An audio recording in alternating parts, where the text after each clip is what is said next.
This video does not have audio. This video does not have audio.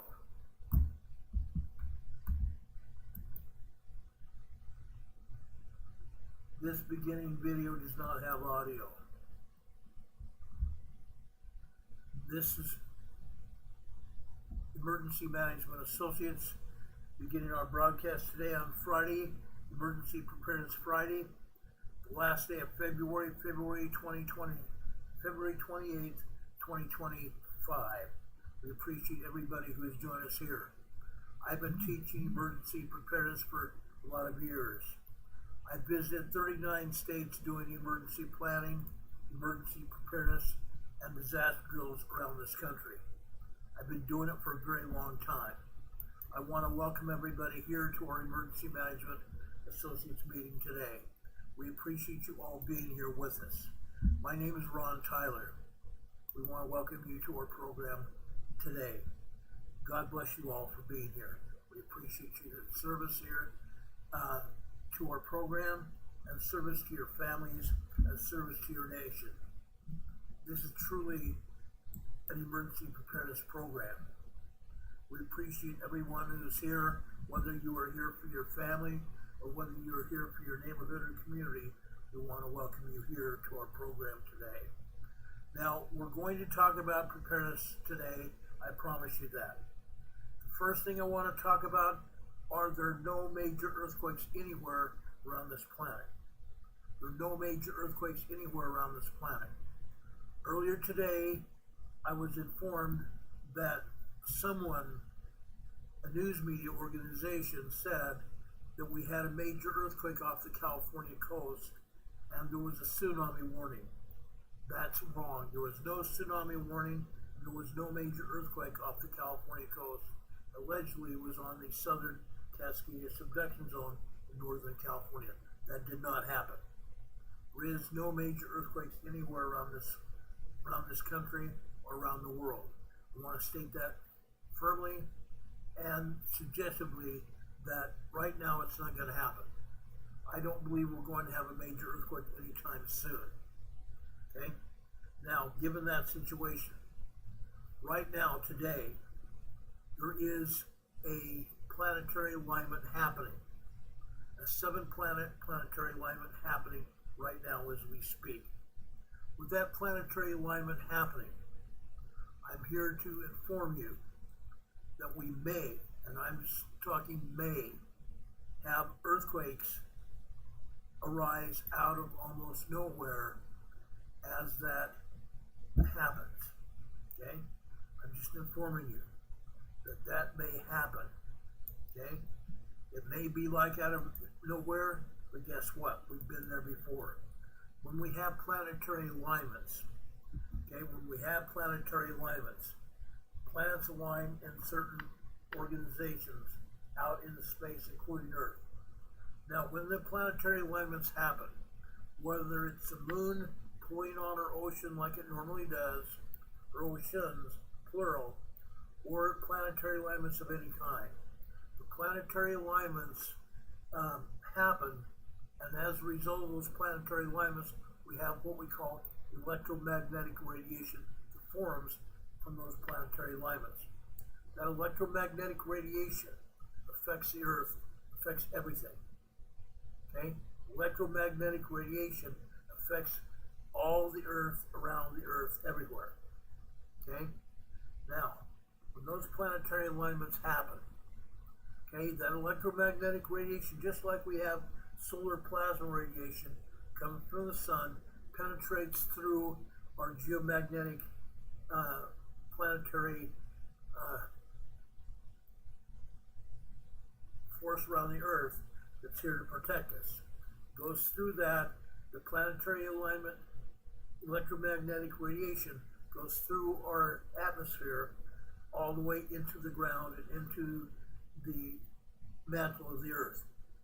It heats up the plates. That electromagnetic radiation heats up the plates, it heats up the faults, and as a result, we do have larger earthquakes as a result of that. Now, there has been a larger earthquake over in southern Mexico today. Let me bring up the USGS map right now and show you that map right here. We take down our webcam here, and let's go over here to the USGS map here. Now again, I'm going to tell you that the United States Geological Survey is not the greatest organization in the world because they do not tell us about all the earthquakes that are happening around the world. Over here, southern Mexico. This is near Mexico City, by the way. Okay, we had a 5.0 earthquake here today. 5.0 large earthquake.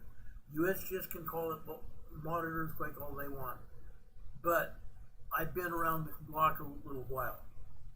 I've seen the result of 4.0, 4.9 earthquakes. I've seen the result of 5.0 to 5.9 earthquakes as well. There's a difference. 5.0, 5.9 earthquakes are large earthquakes, and they do a large amount of damage. 4.0, 4.9 do moderate damage. That's why they used to be called moderate earthquakes. I'm going to continue calling them moderate earthquakes. This earthquake near Tlaxmalac, Tlaxmalac, Mexico. Okay, 3 miles east-northeast of Tlaxmalac, Mexico. Okay, for all intents and purposes, that was in Mexico City. This was a large 5.0 earthquake. Okay, notice where it's at. Let's zoom in here. Notice where this earthquake is at. Okay, I want to make darn sure everybody understands what's going on here. See this round area here? Guess what that is? That is a suggestion that underneath that round area, there was magma at one point in time that was pushing that ground up.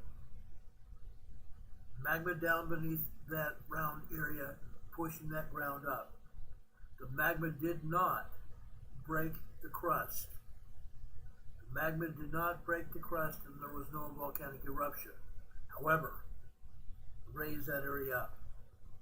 Now this earthquake may, I'm saying may, be a result of magma action beneath the crust here in southern Mexico. May. Okay? But what I'm telling you now is this earthquake is felt all over southern Mexico here.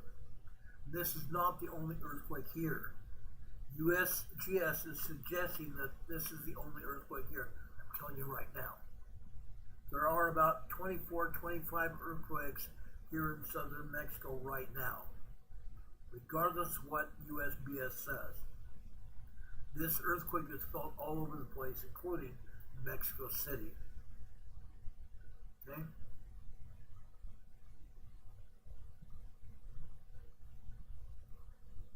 Testing 1, 2, 3, test.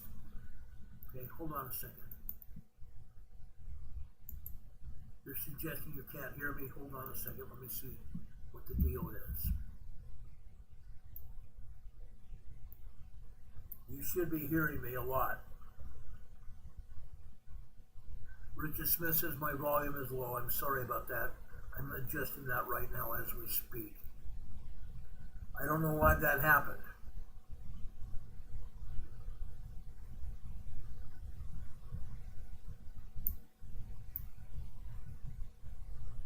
Testing 1, 2, 3, test, test, test. Is this volume getting any better, guys? Is this volume any better than it was?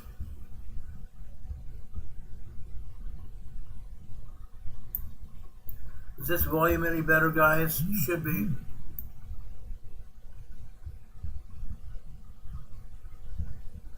How's the volume level right now? It should be a lot better. Richard Smith says yes. Okay, I think we're going to go with this and see what happens here.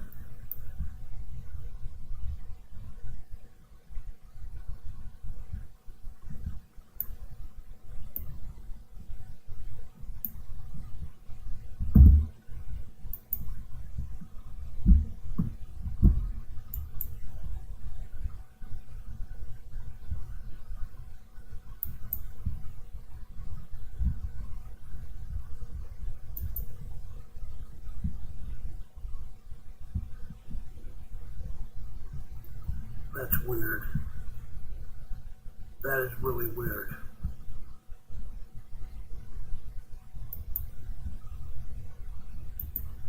Does this volume help, guys?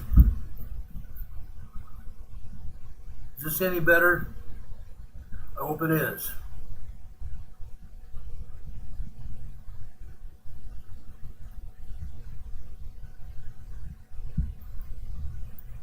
Testing 1, 2, 3, test, test, test.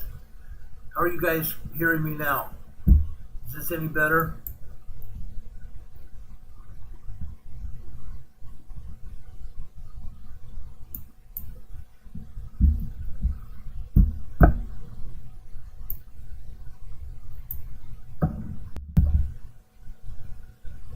Testing 1, 2, 3, test, test, test.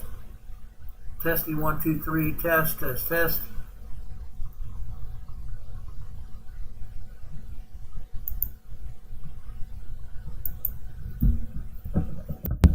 Testing 1, 2, 3. Testing 1, 2, 3. Test, test, test. Testing 1, 2, 3. I think this is a lot better now. Mary Pedersen says loud and clear. Thank you very much for that. Okay. I think there is an issue, but I'm going to try to check on that a little bit later. S. Nort, welcome here. I'm seeing quite a few new faces here, quite a few faces that have been here before. We appreciate you all being here. Now, I want to make sure everybody understands this, okay? As I said before, okay? We have a 5.0 earthquake here in southern Mexico today. This earthquake happened not a long time ago, okay? Let me adjust this here and make sure.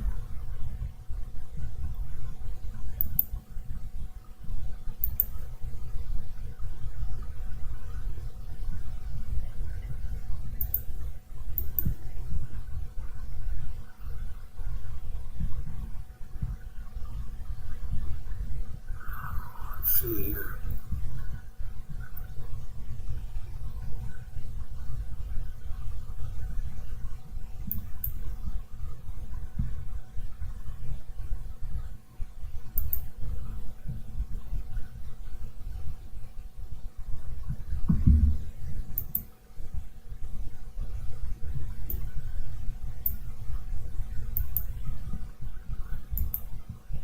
Sorry about that, guys. We're fixing this here right now.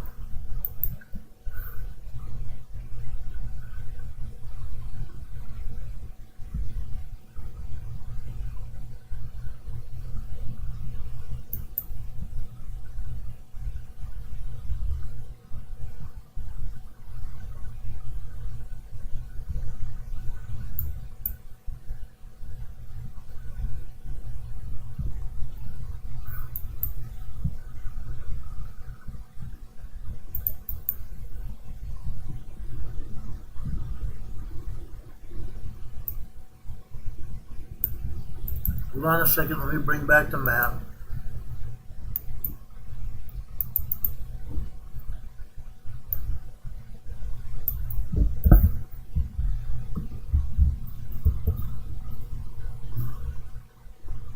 There we are right there.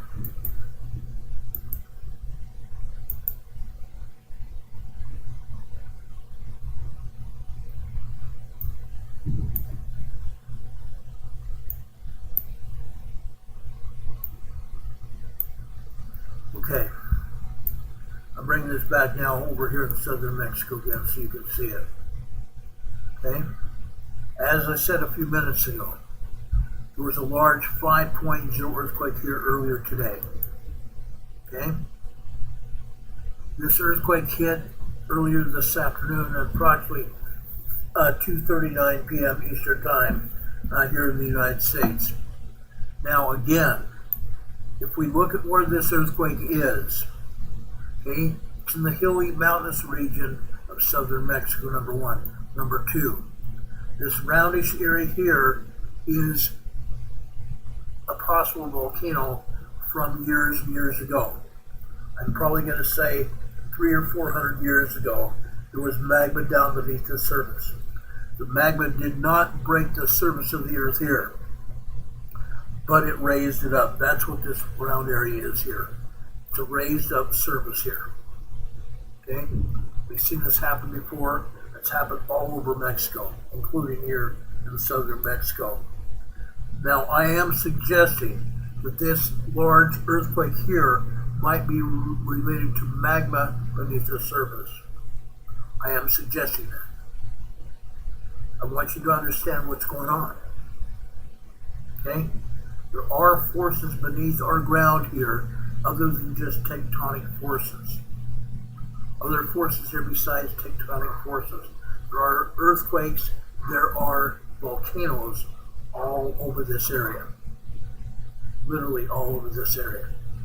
But that's what's going on here in southern Mexico. Off the coast of Central America here.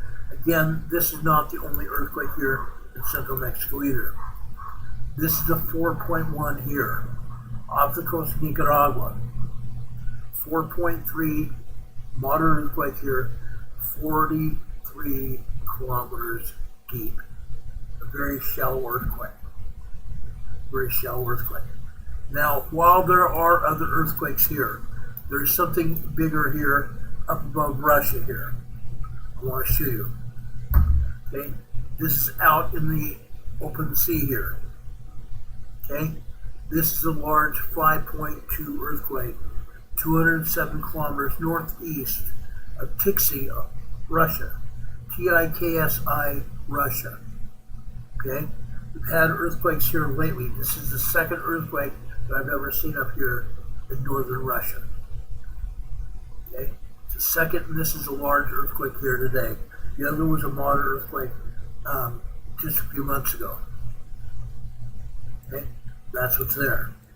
Let's go over here to Tonga. Okay, this is near Ohuna, Tonga. O-H-O-U-N-A, excuse me, O-H-O-N-U-A, Ohuna, Tonga. Okay, this is out in the open ocean. 253 kilometers southwest of Ohuna, Tonga. It's out in the ocean. Well, this is a large earthquake. The ocean waters of the Pacific Ocean absorbed the shock waves from this quake. Nobody on any landmass or any island at all felt this quake. Okay? Now, off to the west here. This is a 4.5 south of the Fiji Islands here. 4.5 moderate earthquake. This is 543 kilometers deep. 543 kilometers deep. This is a deep earthquake. This is a deep earthquake. Deep earthquakes propagate larger, shallower earthquakes. They propagate larger, shallower earthquakes. As a result of this 4.5 earthquake, we are going to see a larger earthquake, probably a 5.2 earthquake as a result of this earthquake here. It will be much shallower than what this one is. This one's a deep quake, 545 kilometers deep. A more shallow quake will probably be 10 kilometers deep or something like that. That's truly what we've seen in the past. Okay? Now, down here in New Zealand, unfortunately, USGS is not showing anything here. That's a fallacy. There's two islands here in New Zealand, the North and the South Island in New Zealand. There have been multiple moderate earthquakes here in New Zealand. Multiple moderate earthquakes here in New Zealand. Now, I'm going to bring up my other device here and show you what is going on. I want to make sure you understand what is happening here. Okay? One of those moderate earthquakes happened off the southwest coast of the South Island. The southwest coast of the South Island. Let me take down this map here. Let's go back to the webcam. Okay? There was a 4.3 earthquake earlier today, 10 a.m. this morning. It was not the only one. There are multiple forests here on the southern island of New Zealand right there. This is in Southland, New Zealand. Notice where this earthquake happened. This earthquake happened in the mountainous region of Southland, New Zealand. This is the edge of the plate. This is the edge of the plate, the craton edge, as we talked about the plate. There are 7 different plates that are in play down here in the South Pacific. This earthquake happened on the edge of the plate. That's why this earthquake occurred. That's why this earthquake occurred. Now, I'm going to attempt to show you some of the other earthquakes here. Okay? Now, this map that I'm showing you from my other device, it comes to us from the European agency, the EMSC. Now, lately, the EMSC has been playing this game with USGS. They've not been showing all of the earthquakes. And today, they're doing the same thing. Today, they're doing the same thing. They're not showing all of the earthquakes. There was one other earthquake over here on the South Island. They're not showing that. And there was also another 4 out here off the east coast of the North Island here. I believe it was another 4.5 earthquake here. The European agency is not showing that earthquake as well. Okay? Now, why am I telling you about all these earthquakes? I want to show you what's going on. I want to show you what's going on. Because the agency is not doing it. The agency's not doing it, and they're not going to do it. They never will. There is one large earthquake over here in Indonesia. The only earthquake here in Indonesia. This is a 5.6 earthquake here in eastern Indonesia here. 5.6 near Tual, Indonesia. Large earthquake. This earthquake in Tual, Indonesia was a fairly shallow quake, 94 kilometers deep. 94 kilometers deep. Now, as you can see, the EMSC, the European agency, is not showing any of the other earthquakes here in Indonesia. That's really weird. Usually, we see at least 14 to 16 earthquakes here in Indonesia. Today, we're not. That's highly unusual. Okay? Highly, highly unusual. That was a 5.6 earthquake there. Now, we have no other large earthquakes here in the United States or around the world. No large earthquakes at all. No large earthquakes at all. Okay? Now, do we have any questions about earthquakes? Do we have any questions about earthquakes here?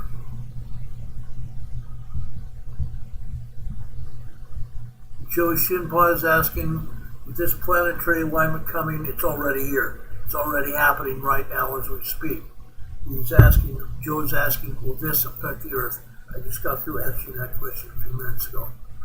That planetary alignment, as those planets align out in space, it creates an electromagnetic force.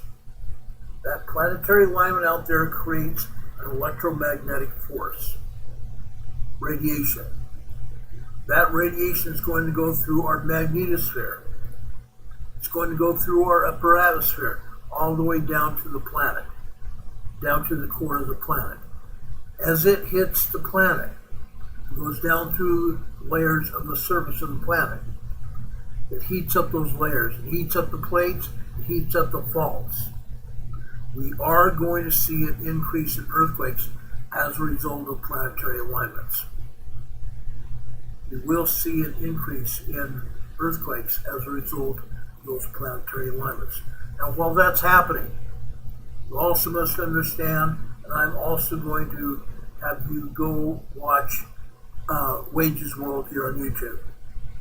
Go watch Wages World here on YouTube after you get through watching this program tonight. Wages World is a good friend of mine, okay? Mark Wages is a very good friend of mine. I love he and his family very, very much. Mark Wages explained this the other day when he was on the air. Okay? There is a sunspot on the sun that launched a X-class flare the other day.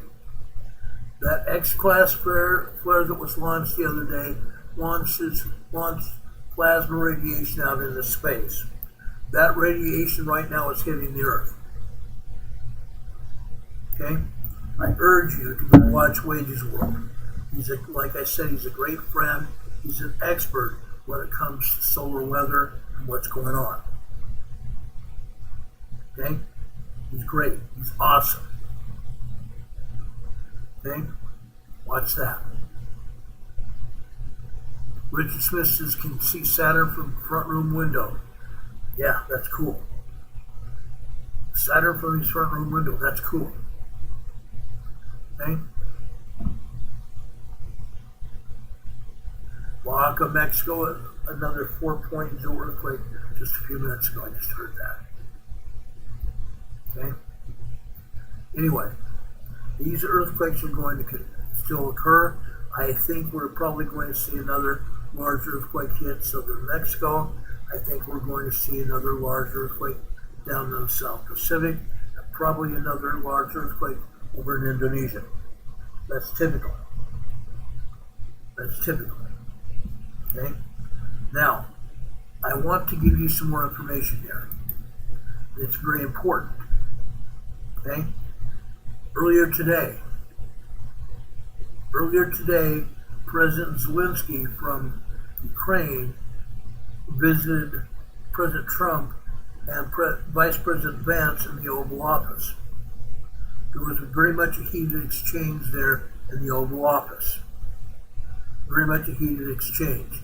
Let me play a part of that exchange right here for you. Okay?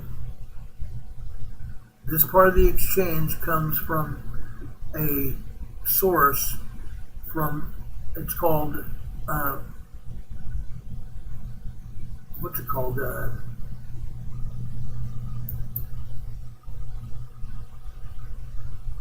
Inside Edition. Gambling with the lives of millions of people. You're gambling with World War III. You're gambling with World War III. President Trump and Ukraine's President Zelensky in an extraordinary clash. Your country's in big trouble. Wait a minute. No. You've done a lot of talking. Your country is in big trouble. I know. You're not winning. You're not winning this. Trump berated Zelensky, telling him he's ungrateful for the billions of dollars in U.S. military aid. Okay. As you all know, we've reported on this in the past. Biden was the president before Trump was. Biden sent billions of dollars, $125 billion to Zelensky during the last 4 years. $125 billion. President Trump and his people asked Zelensky last week what that money was. Zelensky said he doesn't have it. I call BS. Zelensky lit into President Trump, he lit into Vice President Vance, he lit into the news media, and he called us liars. Huge eruption over in Washington, D.C. today in the Oval Office. Notice what Zelensky's wearing. He's wearing a sweatsuit, workout clothes. He did not even bother putting on a suit and tie. Anytime Zelensky has visited with President Biden in the past, or even visited with Congress, Zelensky made a visit with Congress, a joint session of Congress, and he wasn't even attired any more than he is today. Disrespecting our Congress, disrespecting the office of President of the United States. He fought with President Trump today, and he fought with Vice President Vance. He also disagreed with Marco Rubio, our Secretary of State. Zelensky was acting like a tyrant. At one point during this news conference, and President Trump allowed the news media to see what kind of stuff happens with Zelensky. Usually they operate behind closed doors in the Oval Office or in a conference room. But President Trump wanted the world to see what had happened. And again, Zelensky violated the trust of the president, the vice president, and the American people. Okay? He's been given $125 billion. What has he done with it? Zelensky doesn't even know where $125 million is. Okay? He acknowledged that he has gotten money from the United States government, but right now he's not acknowledging anything else. He's wanting the United States to bend over backwards for him. And President Trump wants to end the war between Russia and Ukraine. But Zelensky does not want to do that. At one point during this news conference, President Trump cleared the Oval Office. Cleared the Oval Office of media. A few minutes later, he let the media back in. Zelensky returned to launching attacks on President Trump and Vice President Vance. At that point in time, President Trump escorted Zelensky out of the Oval Office and out of the White House. President Trump threw Zelensky out of the White House. President Trump said he's done with it. He's not going to let this continue. Okay? Then, later, I'm going to show you a clip from ABC News. Later, Trump addressed it again. He explained what happened in the Oval Office. Let me show you what happened. From his standpoint, I think he very much overplayed his hand. We're looking for peace. We're not looking for somebody that's going to sign up a strong power and then not make peace because they feel emboldened, and that's what I saw happening.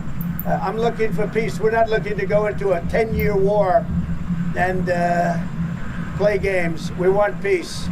And it was just my impression that if we do that, if we sign up, he's looking for something that I'm not looking for. He's looking to go on and fight. We're looking to end the death.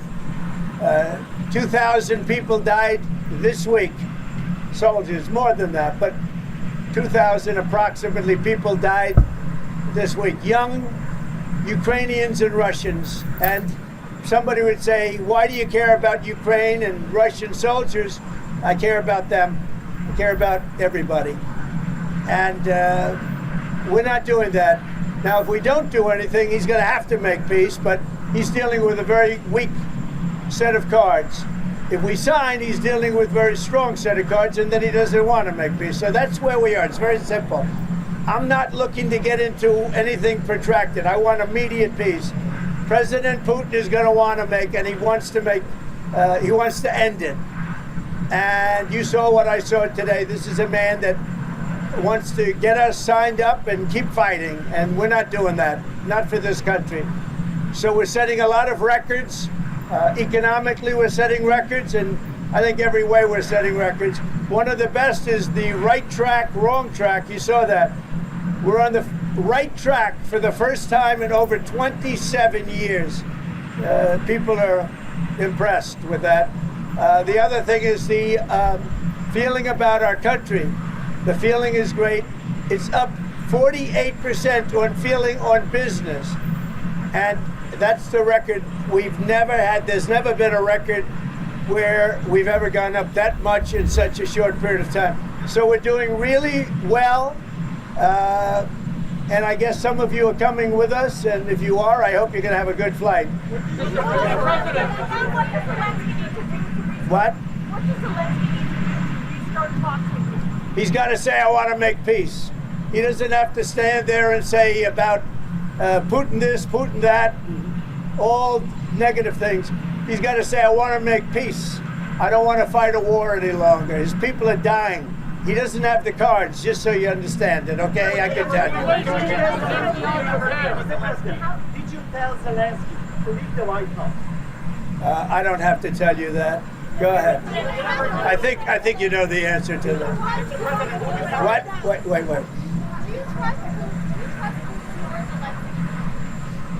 Look, I don't trust or distrust anybody. I just want to get a deal done. And if the deal happens, good. But you can't embolden somebody that does not have the cards, and all of a sudden that person says, oh, well, now I can keep fighting. We're not going to keep fighting. You're going to get the war done, or let them go and see what happens. Let them fight it out.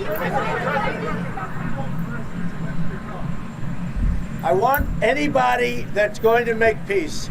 If he's capable of making peace, which he may or may not be, but I want somebody that's going to make peace. Again, he doesn't have the cards. When we sign up, he's got all of the cards. That doesn't mean he can fight. He's got to stop the fighting, stop the death. He's losing hundreds of thousands of soldiers.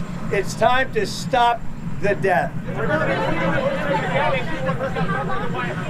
Say it? How long do you think it will take for Zelensky want peace and let it back to the White House? Well, he says he wants it now. He wants to come back right now, but I can't do that. I can't do that. They should have an immediate ceasefire. That was the other thing. He didn't want to do about ceasefire. A ceasefire could take place immediately. A contract, if you want to end the war, you sign up an agreement. That's going to take a period of time. It takes time. I want it to end immediately. And I think if you had a ceasefire, it would be a ceasefire, a real one, that would end it. But he doesn't want to do that, that's fine. Do a better deal. I want it to end immediately. I want a ceasefire now. He says, oh, I don't want a ceasefire. Well, all of a sudden, he's a big shot because he has the U.S. on his side. Either we're going to end it or let him fight it out. And if he fights it out, it's not going to be pretty. Because without us, he doesn't win, let me tell you.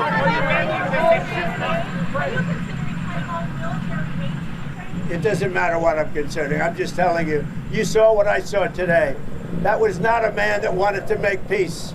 And I'm only interested if he wants to end the bloodshed. Thank you very much. Okay, that's what happened after the news conference was over. After President Trump and Vice President Vance escorted Zelensky out of the White House, unceremoniously escorted him out of the White House, and he left. I believe he probably went back to his hotel, picked up his few things, and went back to Ukraine. I don't believe we're going to see anything else happen as a result of that news conference today. I just don't think it's going to happen. As President Trump said, it doesn't look like Zelensky wanted to do anything but fight. And President Trump isn't in it for a fight. He's in it to get something done. He's in it to make sure the war stops. That no Ukrainian soldiers continue to be killed, and no more Russian soldiers either. 2,000 soldiers, 200, I think he said 200 soldiers a day lose their lives on both sides. That's unacceptable. That's completely unacceptable. Do we have any questions about what Trump did in the White House today? Earlier this week, President Trump said he was questioned when he was told by the news media that Zelensky wanted to have a meeting with him today. President Trump said then, hopes it would be fruitful if it indeed does happen. He didn't know it was going to happen. Today it did happen. But again, Zelensky wanted to argue and wanted to fight, and that's not what President Trump wanted to have happen. And he was escorted out of the White House. Okay? Any other questions? Arnold Smith says here in the chat a few minutes ago, he's waiting for a 2.0 or 12.0 earthquake. A 12.0 earthquake. I don't think that's in the cards anytime soon. I don't see that happening anytime soon. I see possibly another 9.0, 10.0 earthquake happen someplace, possibly on the Cascade subduction zone at any point in time.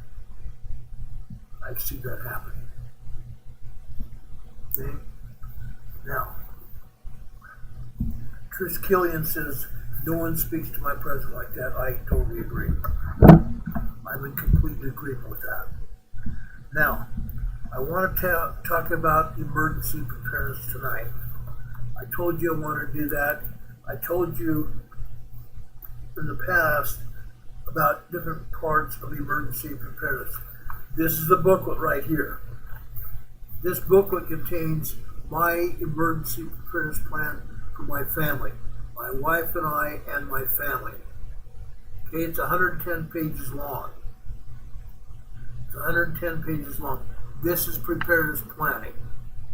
The reason I'm bringing this up right now is I'm going to give you some pointers on what your preparedness plan should have for you and your family.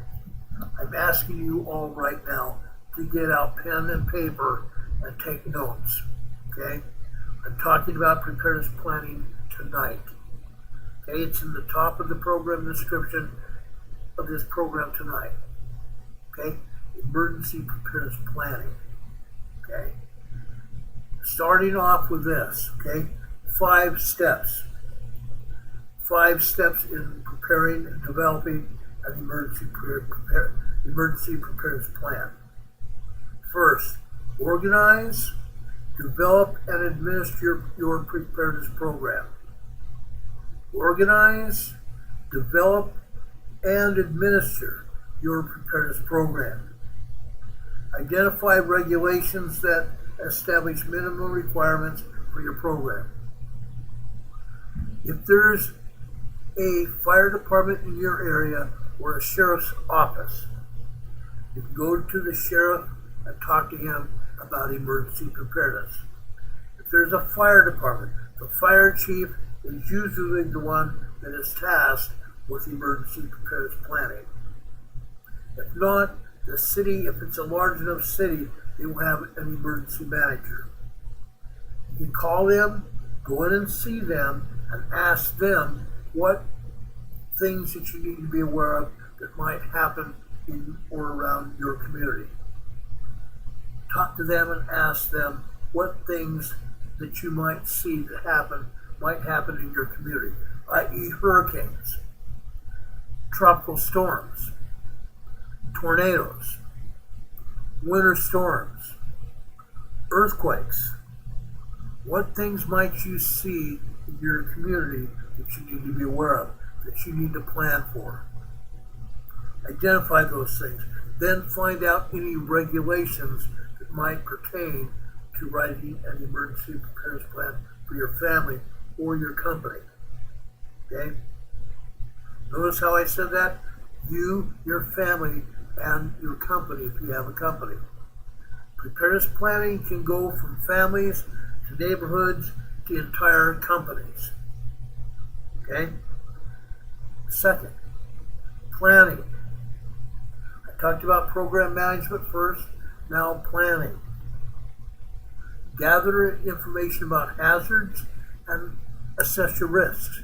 Again, talk to the emergency manager in your community. It could be the fire chief, it could be the sheriff's office through the sheriff's department, or it could be you might have an emergency manager in your city.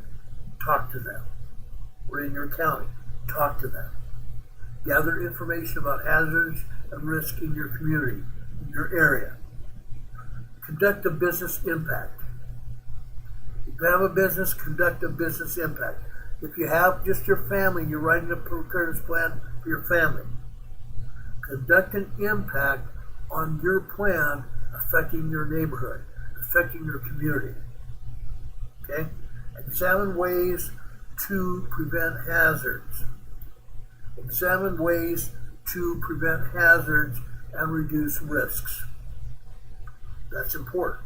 How can you also help reduce hazards? Reduce a possibility of an emergency or disaster in your area, in your home, in your neighborhood. Okay? Then begin to write your emergency plan. Then begin to write your emergency plan. Okay? Your emergency plan is going to address several things here. It's going to address resource management. How are you going to effectively manage the resources in your neighborhood? What resources do you have that might help you and your family in the event of an emergency? Resource management, i.e. hospitals in your area. Neighbors and friends of yours or family members that might be doctors or nurses. What resources do you have very close to you that you might help put in your plan? And how you're going to address any kind of emergencies in your area. Okay? Emergency response. Emergency response. Who's going to respond to your emergency? Yes, that depends on what kind of emergency it is. It does. But let's look at this simply. Okay? Say you have a burn victim. You or a member of your family got burned. Who is going to respond to that burn victim? Who might respond? Do you have a nurse in your neighborhood? A doctor in your neighborhood? Do you have firefighters, paramedics in your local area that will respond to help you? Fire departments. You have a fire at your home. Police departments or sheriff's deputies that might respond to your home if need be. Okay? Emergency response. How about crisis communication? We talked about communications in previous parts of this program in the past. Communications. How do you communicate with family members when you have an emergency? How are you going to communicate? Are you going to call people?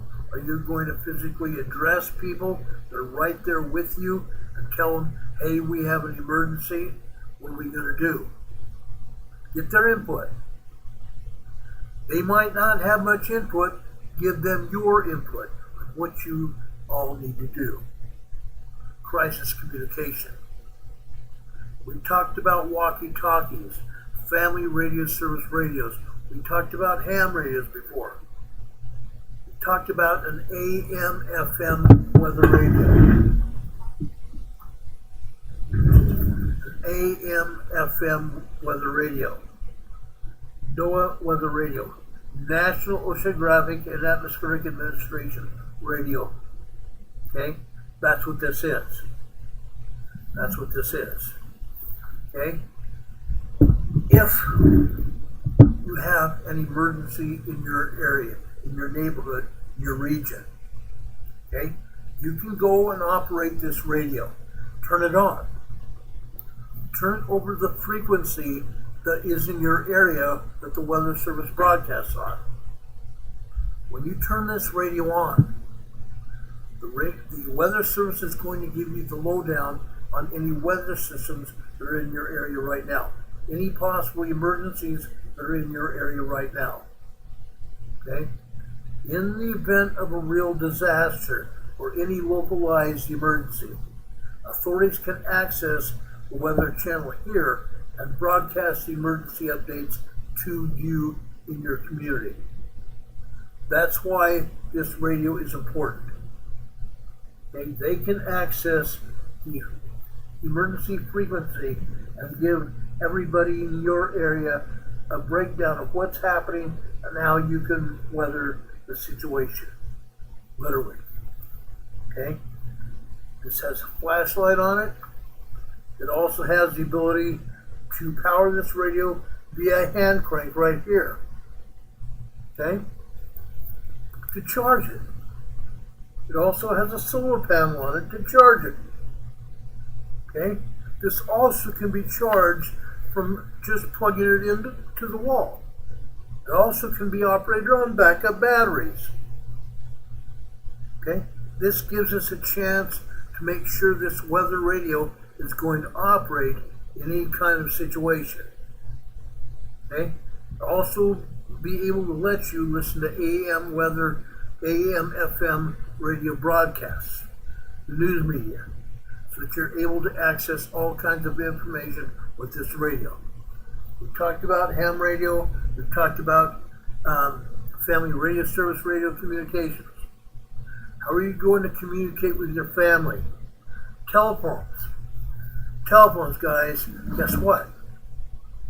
These telephones are fine as long as the cell towers are operational. What happens when the power goes out? Most cell towers will operate on backup systems for about 24 hours. If at that time the batteries die out and there is no generator powering the cell towers, guess what? Your phone is only going to be as good as a cell tower it can talk to you. Okay? If the tower goes out, you're not going to be able to use your phone. You might be able to use text messaging, but voice messaging will die out after about 24 hours. Text messaging works. I've seen it happen. So you can try text messaging as the ability, your ability to communicate with members of your family or anyone else during an emergency. Be advised. The local 911 centers have the ability to take text messages. So you can also notify your local 911 center if you have an emergency via text messaging. Most of them do that now. Okay? Communication is vital. Crisis communication is vital. Okay? How about business continuity? If you have a business, how are you going to continue that business? Family continuity. How are you and your family going to continue going forward with your plan? How are you and your family going to continue to exist during, through, and after the emergency happens? How are you going to get through continuity of business? Think about how that works. Okay? Information technology. Right now I'm using the computer system to do this program. Information technology. Your computer can get you a lot of information. How about when the power drops out? It happens to me. Last year during the September 29th Hurricane Helene event, we had power drop out here almost for 2 straight days. How do we get by? Because I have solar panels. I have solar batteries here. We charge these solar panels 24/7. As a result, Carol and I can charge our phones, and we can continue using our phones for getting information. Only for getting information. Okay? You can do that. But again, if cell towers go down, you won't be able to get much information at all. Carol and I had to go and find some active cell towers to put out or get information. We had to find active cell towers in our area to provide us with information and communications via our phones. You might be able to do the same thing in your local area if there's an emergency. We did that. We drove around till we found cell towers that were operational so we could get information through our phones. Okay? Our cell towers here in our neighborhood were gone. Totally useless. Yes, we had power to our computers and to our phones. But other than that, that doesn't provide us with any information except local information we have on our computer itself, on our hard drive. If you don't have electricity in your home, that's all you're going to be able to do is get information off your computer that you have stored on your computer. Okay? Also, your neighborhood, people that live in your neighborhood, community assistance. What people do you know in your local neighborhood, in your local area that might help you in the event of any kind of emergency or disaster? Before a disaster or an emergency happen, now is the time to find that information out. Have a neighborhood meeting. Call your neighbors together and have a neighborhood meeting. You might find out that your neighbors have a skip loader. You might find out your neighbors have some shovels or axes to break down wood to burn in fireplaces or have a local bonfire to cook food with and keep warm with. Find out what resources you have in your very area that you might use in the event of an emergency or a disaster. It's going to be vital information for you. Okay? Now, besides that, you are going to probably be the one to coordinate everything. You're going to be an emergency incident manager. You're going to be the incident manager coordinating everything you and your family does to continue to exist during, through, and after the emergency is over. You're going to be the vital link for your entire family. And you need to be aware of that. You are going to be the incident manager for your home, your family, and you might end up, if you're the only one with a head on their shoulders, you might be the incident manager for your entire community. If it turns out you're any kind of leader, you might end up being the emergency incident manager for your neighborhood. There's nothing wrong with that. Be advised. You may have to do that. You may have some big shoes to fill. You may be able to want to listen to other people. Find out, have the ability to find out information, what's going on in various areas of your neighborhood and various homes in your neighborhood as well. Utilize that information appropriately. Okay? Now, once you've written down your emergency plan on how you're going to address any kind of emergency or disaster that happens, how are you going to do it? What are you going to do? Okay? Once you got all that written down, how are you going to apply it? How are you going to apply it? What are you going to do? What are you going to do? You're going to want to have to, excuse me, you're going to want to exercise your plan. Exercise your plan.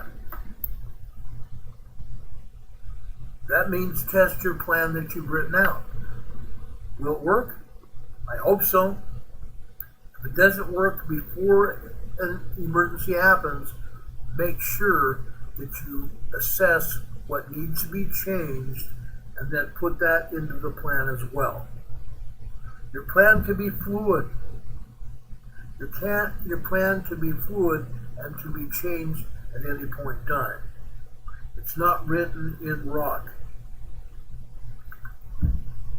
It's not written as a gold standard. What you're trying to do is develop a plan that, if needs be, can be changed and revised at any time. Changed and revised at any time. Remember that. But take it off the shelf. Take it off the shelf and exercise your plan.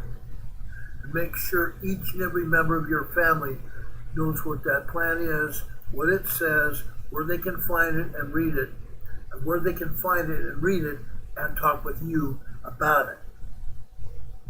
Okay? That way you can revise the plan as necessary.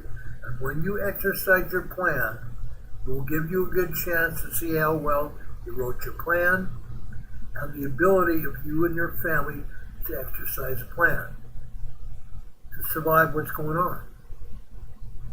Now, you can make up any kind of reason to exercise your plan.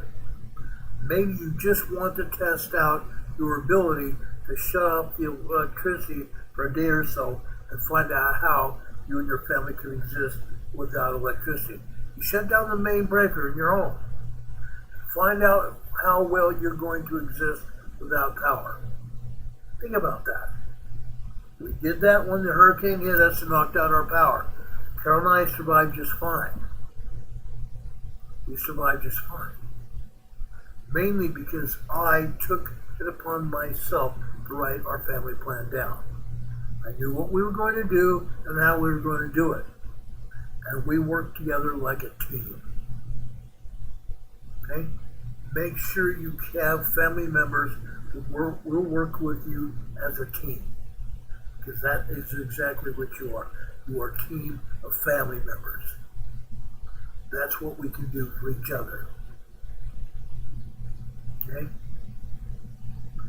You guys are talking about things that you're going to do and how you're going to exercise your plan in the emergency. Dennis N is here in the chat, and he's also gifted 5 memberships to our EMA family here on YouTube. Thank you, Dennis, for that. Thank you so much for that. He's gifted Darlene Ram, Jeffrey Johnson, Kim POSSILE, and Deborah Lira as members, 1-month memberships to our emergency preparedness family here on YouTube. Yes, earlier this week we did have a members only meeting. We're going to have another meeting probably sometime in the next few days. If you're a member of our EMA family, you will see a message come up that I have gone live and it's a members only meeting. Okay? When you see that happen, you're more than welcome to join us. And those members, when we have a members only meeting, will give you the opportunity to contribute to the other members of our EMA family here on YouTube. There's about 60, 70 of us now. You're going to be able to communicate with each other and with me. Okay? That's why we have members only meetings. Okay? But if you received a members only, or members, if you were gifted a membership here, please thank Dennis N for giving you memberships for a month. Okay? They don't cost much. I kept the membership cost very low. That way people can become members. I wanted that to happen. $1.99 a month isn't much. It helps support this channel, but also gives you the ability to be a member of our program. So in the position of myself as leader of our group, I can address all of you as members of our group. It's wonderful. Dennis N says he's got to drive, so he's going to listen. Dennis, thank you for all you do here. We appreciate it. Again, once you've written down your plan, you're going to want to take it off the shelf, review it, revise it, and also exercise your plan. Find out if it works. Test your plan, evaluate your plan, and when you evaluate it, you can write down information on your plan on what revisions you want to make it work. Write that down. It's a very important information for you and your family to have. Revise it as necessary. Put the revisions in your plan. Cross out just one line, cross out what you had, and write the revisions in. Okay? Now, when you do that, you want to define different types of exercises you can do in making your plan work. Different kinds of exercises you conduct to make your plan work. Whether it's turning off the power for one day. How about how are we going to make food? How are we going to make food? Exercise that. Okay? Learn how to conduct the exercise. Learn what you're going to do. How many people are members of your family that you have to work with? And how can you work with each one of them? And you also might have grandchildren or great-grandchildren or small children, period, as members of your family. Those children may or may not be able to help contribute much to your exercise, or they may not be able to contribute much in the event of an emergency with your family. That means other members of your family, your own children, older children can also contribute here. Your spouse can also contribute here. Okay? Work with those people. Work with those people. I talked about having an emergency with children before. Yes, some people may say you're getting away. That's why we exercise our plan. We want to include our children and even our animals in our disaster exercise. Now, this exercise could just be the idea of having to camp outside your home. camping outside your home. And if it's too cold, which in some areas of this country and around the world it might be, push your furniture out away to the walls. Push your furniture up to the walls. And pitch a tent in the middle of your family room. Pitch a tent in the middle of your family room and use this time as a way to get active in making sure, one, you can pitch a tent, number two, getting your full family on board with living, existing inside a tent, and three, making sure, not just your children, not just your young children, but your pets as well. Include them in this exercise. Include them in this exercise. That way, your pets and family members will not be left out of your plan. Your pets will also know what's going on. In the event you have a real emergency, they're not going to be scared of going inside your tent with you. Involve them in your exercise. Involve your children, young children, and your pets with your exercise, so they aren't going to be scared. The last thing you want to have is a scared member of your family, whether it be a child or a pet. Okay? Make sure they're very much aware of what's going on. And yes, they can also contribute. It might be fun. You can turn an exercise into a time to have fun together as a family, time to be together. That's also important here. Okay? Exercise your plan, test it, evaluate your plan, define different types of exercises that you're going to do, different exercises that you can do that are part of your plan, then learn how to conduct the exercise. How are you going to do it? What are you going to do? Okay? It's important. It's important. Exercise the results, okay? Revise your plan. It's okay. Your plan is not written in gold. It's not written in stone. You can revise it and revise it and revise it. But when you revise your plan, make sure each and every family member knows the revisions of your plan. Discuss your plan with everybody involved. If you have a business, make sure your emergency preparedness plan for your business is well known for everybody to see and read. So everybody knows how they're going to fit in to your plan and how they might fit in to what you need to do once an emergency happens. How they fit in, what they might need to do, and how they're going to react. Again, exercise your plan with every member of your family, every member of your business. When you have managers, and a large number of employees, you do the same thing. Have your managers contribute to the plan and also have a entire business meeting of everybody there, managers and regular employees.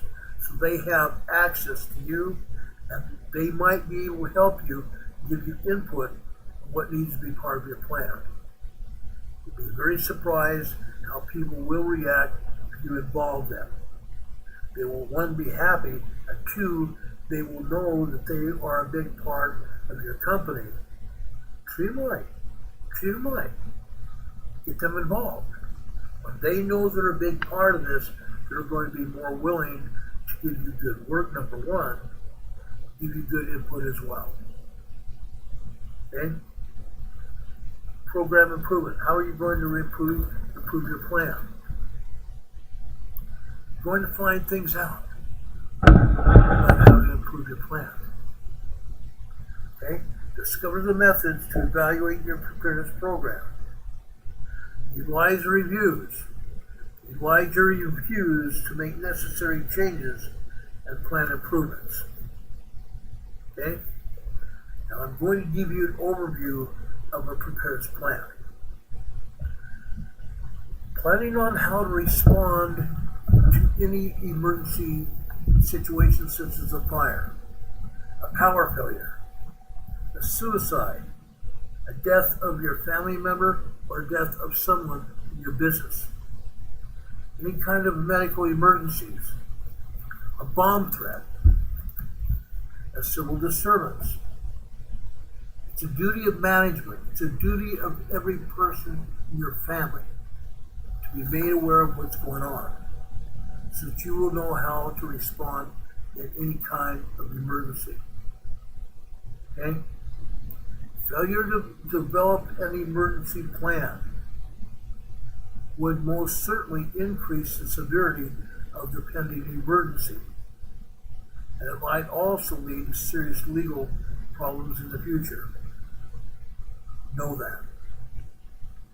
The objective of an emergency preparedness is to develop plans that will establish order, reduce injuries and death, keep property damage and loss to a minimum.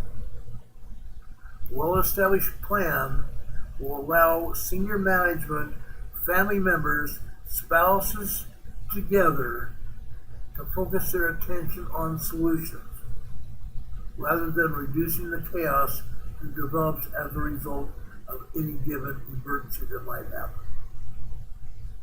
You don't want to have chaos. You do not want to have chaos. That's another reason you want to have a plan. Now, while the specifics of each plan might vary, according to the size of the property, according to the size of your home, according to the size of your family,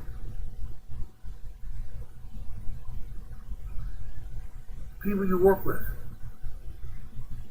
every plan must include written procedures, an emergency preparedness plan to follow, an emergency coordinator. Your emergency coordinator could be your spouse, an older child. Okay? An emergency response team. Maybe you have a family member or a neighbor that is a doctor, a nurse, or a caregiver. Develop your own emergency response team. You can develop your own emergency response team of your neighborhood. That way you can respond to help anybody that might get hurt or might need help in the event of emergency in your neighborhood. Okay? I'm just going through this and talking to you. Okay? That way you're going to reduce the chaos when an emergency situation happens. Okay? Develop written procedures, have a preparedness coordinator, an emergency response team if possible. Now, when an emergency happens, what I have found, you need to have a command post. You need to have a command post, whether it be somebody's dining room, whether it be a tent out in your backyard. It must have, each family, each neighborhood must have a preparedness shelter, command post. And you need to conduct training drills, preparedness training drills. Now, I'm trying to provide you these guidelines for developing your own specific plans. Each family, each property around you, each neighborhood, depending on size, and depending on the available people that you have that might be able to help you, it's going to determine to what degree you're going to be able to follow suggestions in your own plan regarding equipment, utilization of the equipment, and utilization of people in your family and or your neighborhood. Think about how different people can help you with your plan and what you're going to do and how they all fit into your plan. Plan that. The emergency preparedness coordinator. Okay? We talked about having someone appointed as a preparedness coordinator. Okay? That preparedness coordinator must be appointed as someone who will assume responsibility for developing and coordinating the total emergency plan. Developing and coordinating the total emergency plan. Now, that might be you. It might be someone else in your family or your neighborhood that you may appoint to be the coordinator for the plan. Okay? Now, to obtain maximum effectiveness, this individual will be knowledgeable of the entire plan. Your emergency coordinator must be knowledgeable of the entirety of your preparedness plan. And in fact, your preparedness coordinator may be someone that's also helped you put the plan together. If that's the case, they probably know this information already. If they don't, they need to be taught what's part of the plan. Have them read it. Explain it to them. Okay? Establish a clear line of authority. Establish a clear line of authority. This appointment should be in writing. This appointment should be in writing. That way it's not assumed. And everybody that's in your family should know who your family emergency coordinator is going to be. Your neighborhood emergency coordinator is going to be. Write it down. Write everything down. Write everything down. Okay? Command post. I talked a few minutes ago about a command post. That command post might be a living room. It could be a dining area, dining room in your home. It could be a tent in your backyard. It needs to be a place that not everybody will have access to. Not everybody on your street will have access to.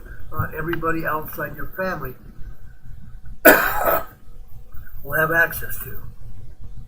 A command post. Make it pertinent. This command post would be pertinent to the success of your plan.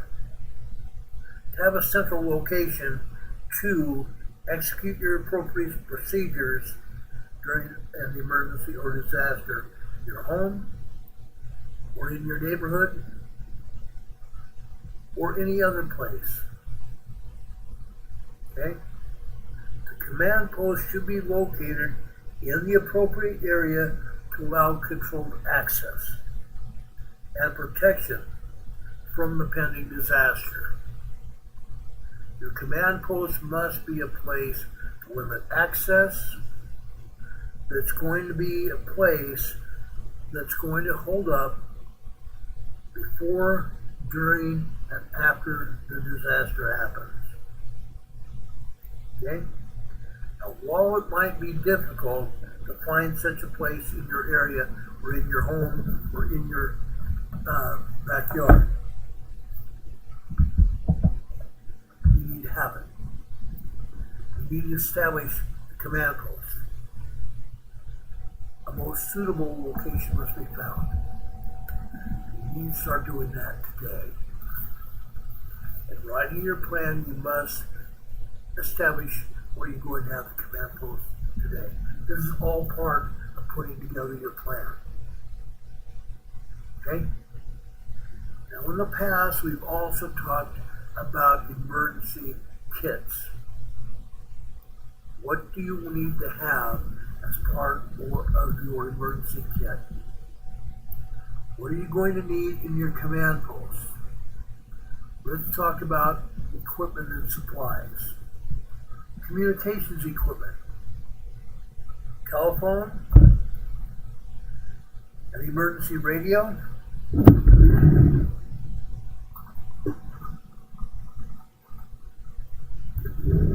Or your walkie-talkies. Ham radio or family radio service radios. You're going to want to make sure those are available. Okay? Communications, telephones, portable loudspeakers if you need it. Consider a portable communication system, a loudspeaker, a public address system, two-way radios. Okay? Now, know the floor plan of your home. Know the floor plan of your home. The area of your neighborhood. Know the streets in your neighborhood. Know the homes, the families that are living in your neighborhood as well. Locations of those families. Map it out. Put a map together. That way you know the Joneses live here, the Adams family lives over here, the Tyler family lives over here, another location, whatever. Map those people out, knowing where those people are, so that in an emergency, you might have to respond to their home to make sure they're okay, one. Number two, if they're not okay, to get them the help they need. Number three, maybe you need help locate them to help you. They might have adequate education or background experience to be able to help you during your emergency. Okay? Floor plan, an area of your home, or even outside your home, your neighborhood. Okay? Utility plan. How about your HVAC system in your home? Your electrical and mechanical systems in your home. Your furnaces. Map those out as well. In case something goes down or something might catch fire. You're going to want to make sure you address these in your plans as well. How about a portable generator? How about a portable generator to help provide electricity to power your refrigerator, to power your lights in your home, or to power the lights you might need in your command post? An emergency generator. How about a portable powered television and radio? Portable television and radio. Okay? Again, Carol and I have power systems here to keep our computers functional. We have solar power panels here. They're in business 24/7 to make sure our solar batteries are always charged. Okay? Weather information receiver, again, a radio and or television to make sure we have communications, make sure we have the information we need in case of an emergency in our area. Okay? Battery powered television and radio. Weather information receiver, our AM, FM weather radio I just showed you. Okay? Tape recorder and blank tapes. Tape recorders might be essential. Your telephone might also help you record information. I have a recorder function on my phone that I installed as an app on my phone. I can record information that I need. Okay? Flashlights and batteries. In the past, I've told you about all the flashlights Carol and I have around our house. I have a police flashlight here in my office. I have my Halo XT flashlight right here. Okay? That's gone through a lot of disasters and emergencies that I've gone through. I've got my old police flashlight in case I need something more sturdy and helpful. I have it. Okay? I have my Halo XT flashlight. It has so many things that I can use during any kind of emergency or disaster. I have flashlights and batteries. I have a huge cache of batteries here. Batteries for smoke detectors, batteries to power radios, batteries to power flashlights. We've got them here. Okay? First aid supplies. What first aid supplies do you have in your home?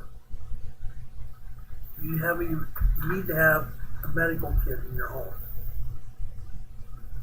In the past, I detailed what medical supplies you need to have. I'm not going to go into the exactness of your emergency medical kit tonight. But you need to have that as well. You need to have that as well. Keep in mind the number of people in your family. Keep in mind the number of people in your family. Maybe it's only you and your wife. You, your wife, and your kids. Your pets. Write those people's names down, including the names of your pet in your preparedness plan. You're going to want to address all of those people, all of those animals that are part of your family. Okay? If you have someone in your home or in your neighborhood, this is the emergency plan for your neighborhood. You need to identify anybody that's got any kind of handicap. Identify anyone that may have a handicap. So you may have to help rescue them or recover them from the emergency or disaster. Know where they are, how often they're home, where they're located, in case you have to help them. Okay? They may require more attention than anything else. Be prepared to answer that call as well. Okay? Now, you're going to want to have a manager in charge. It could be a command staff member who is in charge of your command post, an incident commander. An incident commander. An incident commander would be in charge of any given specific emergency. Okay? The incident commander would be the person that's in charge of any given emergency. Your emergency manager being you. Your incident commander could be someone else. I do not recommend, however, having you as the emergency manager for your family also be the incident commander. Okay? It's kind of awkward. It's kind of awkward to fill both those shoes. They're two separate and distinct individuals. Okay? Now, you're also going to want to have access to anybody that might help you with maintenance of your water systems and your electrical systems and your gas systems from your home, your neighborhood. Okay? Now, what I have in my 72-hour kit, is a wrench that can turn off the gas at my gas meter outside my home.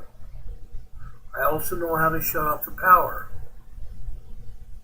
I go to the main breaker and shut it down so I don't blow anything up, or all of a sudden there's a power surge when the power comes back on and I can start a fire or blow out my computer equipment or anything else.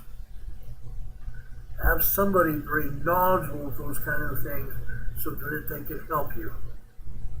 It might be in your neighborhood, it could be someone that you live with or a member of your family. Think about that. Someone who would be in charge of the HVAC systems, your heating, your air conditioning and such. Someone that knows about electrical things in your neighborhood or your home. Natural gas as well. Okay? Now, I'm going to talk about members of your family now. Members of your family that might be part of your operations center command post.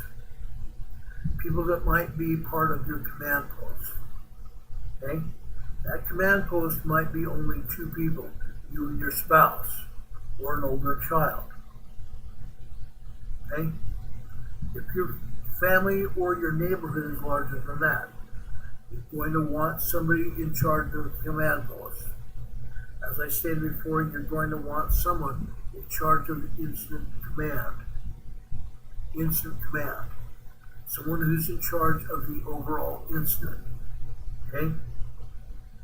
Every department, every person should be 3D. 3D. Your incident commander should be 3D. You gotta have some sleep at some point. Everybody needs sleep at some point, don't they? So you're going to have an incident commander and 2 assistant commanders. When the incident commander is asleep, there is an assistant commander in charge. And when he needs some sleep, you've also got the 3rd member of your incident command.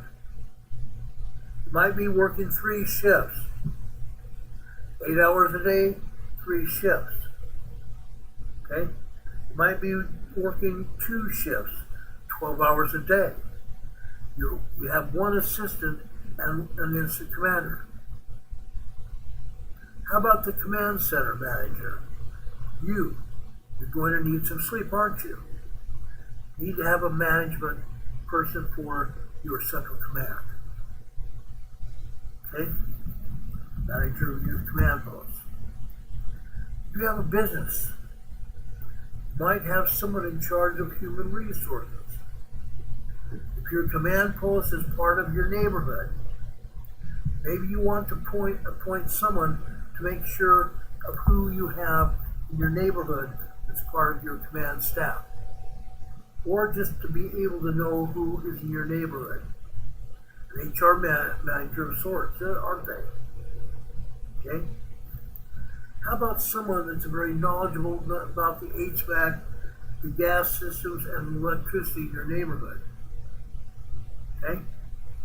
Find a neighbor that does that. I'm sure there are a lot of people with that background that can help you. You could be in charge of the HVAC, your heating and air conditioning systems, someone that can be in charge of electricity and gas as well. Okay? How about someone that can help keep things organized at your command center? Housekeeping manager, whatever you want to call them. Keep things clean and organized for you. Okay? Someone that is knowledgeable enough to keep you organized. You might call them an auditor of sorts. Helping you keep things organized. Okay? Again, you're going to want to have someone in your command post to help you, an assistant. An incident commander the same way. An assistant or 2 assistants to the incident commander or the area command yourself. Okay? You have someone in your business or your neighborhood that might want to take the charge of being able to contact members of your family or members of your neighborhood. Put them in charge of it. Make sure they have a list of people in your family, and ways to contact them, or a list of people in your neighborhood, and ways you can contact them to get a hold of them in case of an emergency. Okay?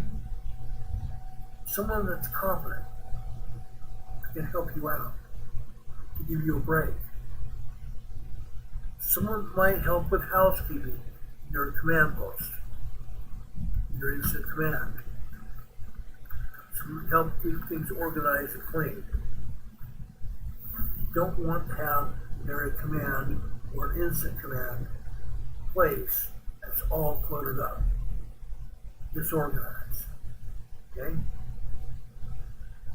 You need to have departments 3D. Someone's in charge, and then 2 assistants, 3D. That way, again, when someone needs a break, you can have a break. Okay? Map that out. Write that down as part of your emergency plan.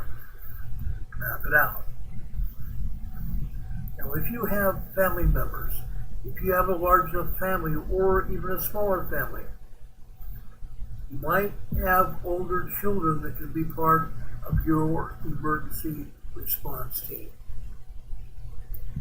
In charge of your emergency response team. Someone that has a head on their shoulder. Someone that knows medical information.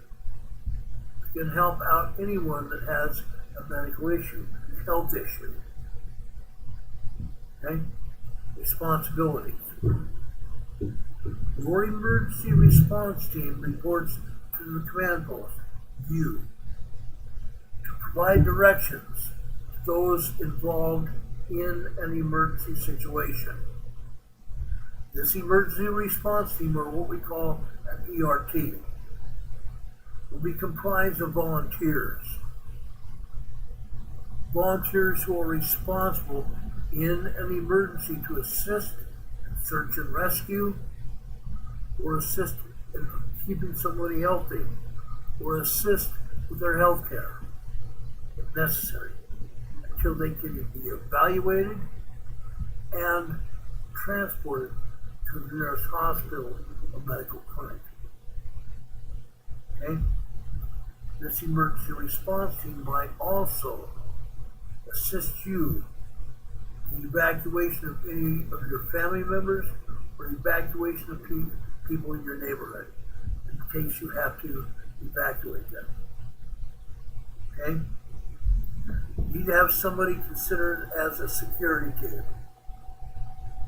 Have someone considered as a security team to keep your command post secure, to keep you and your staff secure. Someone that is aware of the security information they might need to help provide security to your home and or your neighborhood. Or to have that person develop a security staff to help secure your neighborhood in the event of emergency. And a security team. As I stated before when I talked about someone that might be in charge of electricity, HVAC, heating and air conditioning systems, or gas systems. That person you might also want to have as an assistant as well. So you have two people assigned, one as a commander that's assigned to just the HVAC systems in your home, in your neighborhood, or as an engineer and an assistant to that person. Okay? It's important. It's important. Have someone trained in emergency medical situations as well. They're part of the ERT. Now, in the event of an emergency and you have to establish a command post, whether it's an incident command or whether it's an area command in your neighborhood, I just give you an idea of the equipment and supplies that you might need. A telephone, or several telephones, okay? A portable loudspeaker, building plans, house layouts for every house and building that's in your area that you're going to want to have an idea of what's going on. Floor plans, utility plans, where are the heaters, where are the air conditioning systems, where is the gas, water, and electricity coming into each of your neighbor's homes. Okay? So you have to have utility plans. First aid supplies. Someone in charge of your ERT or emergency response team, they might need first aid supplies. Have somebody in charge of first aid. Okay? Food. Someone that's in charge of food, making sure you and your family can eat. We talked about food being a very important part of our emergency plan. Okay? Planning for an emergency food.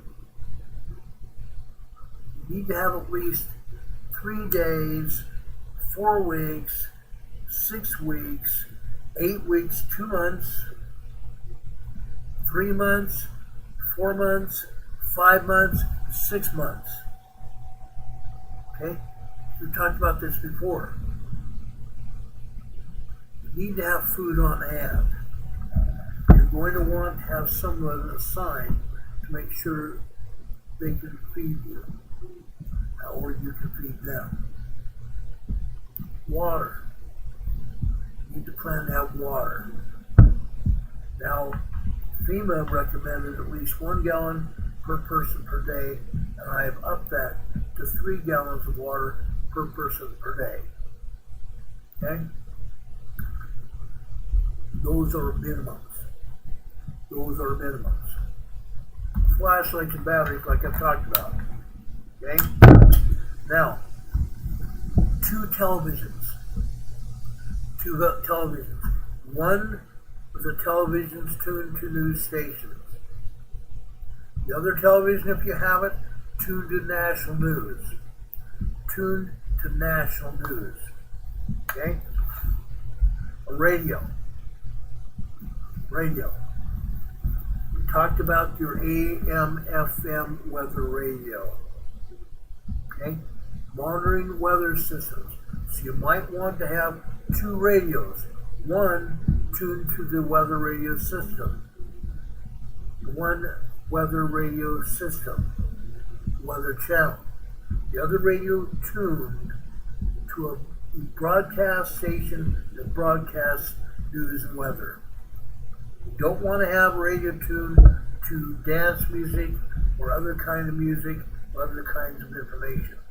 Have a radio tuned to a news station. That way you can get up to the minute local information from your news station and up to the minute emergency information from your weather radio. Okay? Communication radios. We talked about AM, FM weather radios. We also talked about family radio service radios and also ham radios. Ham radios. Okay? Recorders. To record information on your telephone or other digital device to record information that's important. Okay? Power generators. We talked about solar power generators, or if you have a regular power generator, you have to start off with gas or diesel, whatever it is. Make sure you can plug other devices into it to keep them powered. Okay? Make a list of people that come and go in your family every day.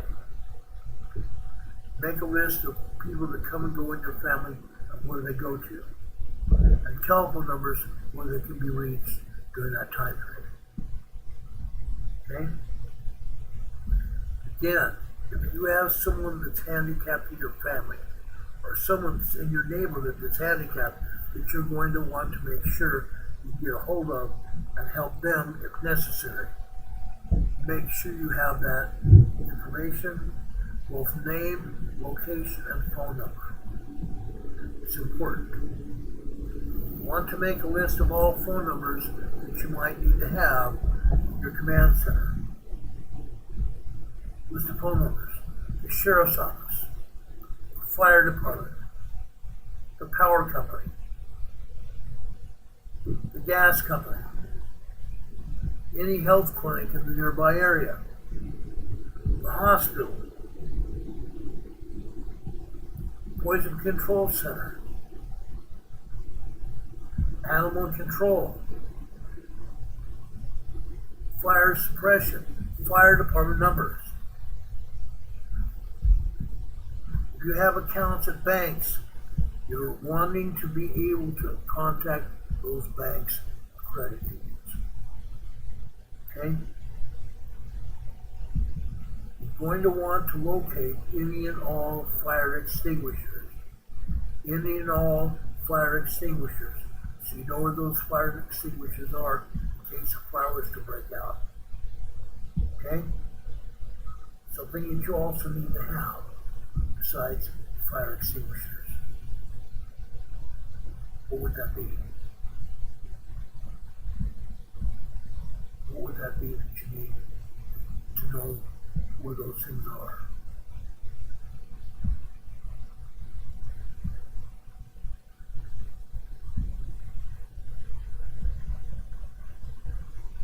Medical equipment. Medical equipment.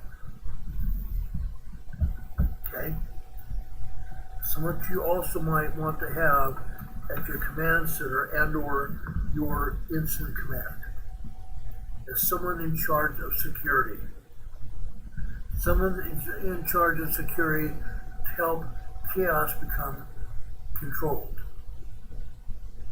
To keep people out of the incident or area command. Security.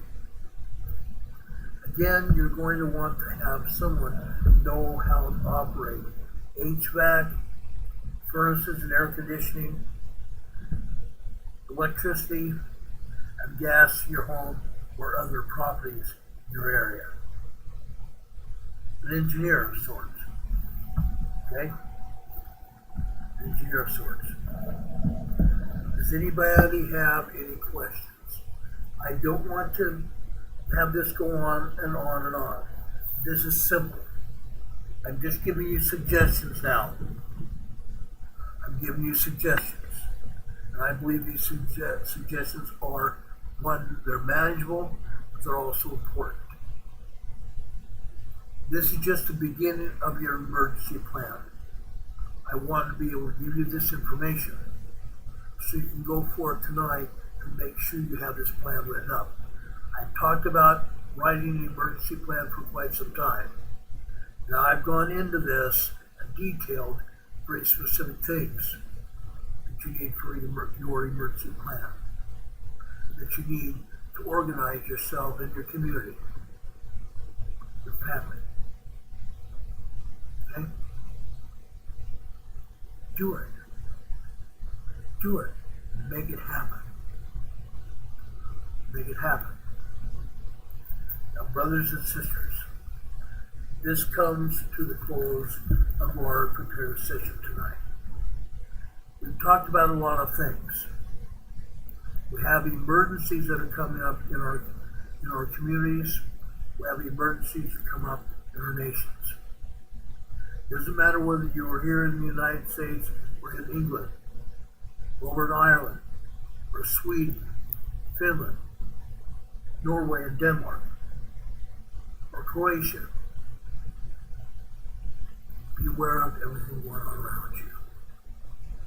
Be aware of everything going on around you and be able to take charge if you have to organize chaos and make it more easier to live and exist. You are going to be the person with their head firmly planted on their shoulders. It's not going to be part of the problem, it's going to be part of the solution. Now, tomorrow we will not be on the air. Saturdays we try to take off. Saturdays is a time for Carol and I and her family to be together. If something does happen, just like happened this past weekend, we will come back on the air in the event of any kind of emergency, whether it's tonight or tomorrow. We will come back on the air as soon as the information becomes available. I promise you that, and I hold to that promise. Okay? We will be back on the air on Sunday. We have a Sunday school class that we teach here on this very channel called Come Follow Me, the Savior Said. That starts about 12:30 every Sunday. It might be a little bit later depending on how soon I can get out of my church, or if I've had some kind of health emergency that I have here. And sometimes come on the air a little bit later. Usually it's between 12 and 12:30 every Sunday. Count on it. I think we've only missed 2 Sundays in the past 6 years. I enjoy teaching Sunday school. I enjoy teaching the gospel of Jesus Christ. The gospel of Jesus Christ is very important to each one of us. The gospel of Jesus Christ is a plan of salvation to each one of us. It involves a plan of salvation for each one of us to return to our Heavenly Father's kingdom after our lives are over here on this earth. Now, as I stated before, I have a scripture that I want to share with you tonight. The scripture is over in the Old Testament in the book of Amos. Book of Amos chapter 3 verse 8. The lion hath roared. Who will not fear? Lord has spoken. Who can but prophesy? Lord has spoken. Lord has spoken. Each one of us has the ability to go forward here and do what the Lord has asked us to do. I've given you a lot of information tonight. I need you to ponder it. Ponder it, pray about it, and see what you need to do with this information to help make your life better.